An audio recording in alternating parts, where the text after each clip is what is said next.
Metre লাগিয়েই বিদ্যুতের বিল দ্বিগুণ। তাহলে কি এবার সবার জন্য বাধ্যতামূলক হচ্ছে স্মার্ট মিটার লাগানো ঘরে? জানতে আপডেটটি পুরো দেখুন। রাজ্যে চালু হচ্ছে স্মার্ট মিটার। এই স্মার্ট মিটার নিয়ে তৈরি হয়েছে ঝামেলা। এই স্মার্ট মিটার চালু হওয়ার রাজ্যে বিদ্যুতের খরচ এক লাফে বেড়ে যাচ্ছে বলে অভিযোগ তুলেছেন বহু গ্রাহক। কেউ বলেছেন আগে 500 টাকার বিল আসতো, এখন সেটা দাঁড়াচ্ছে 1200 টাকায়। এই পরিস্থিতির কেন্দ্রে রয়েছে স্মার্ট মিটার।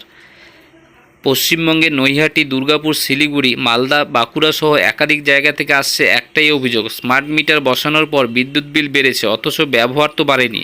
আর এই স্মার্ট মিটারে রয়েছে বহু সমস্যা। যদি কারো রিচার্জ শেষ হয়ে যায় তাহলে মাঝরাতেও বিদ্যুৎ চলে যেতে পারে। স্মার্ট মিটার কি প্রিপেড ব্যবস্থার সুবিধা না অসুবিধা? স্মার্ট মিটার হলো একটি আধুনিক প্রিপেড ইলেকট্রনিক মিটার। এটি মোবাইল ফোনের রিচার্জের মতো কাজ করে। আগে টাকা রিচার্জ করতে হবে, তবেই মিলবে বিদ্যুৎ পরিষেবা। টাকা শেষ হলে বিদ্যুৎ পরিষেবা পাওয়া যাবে না।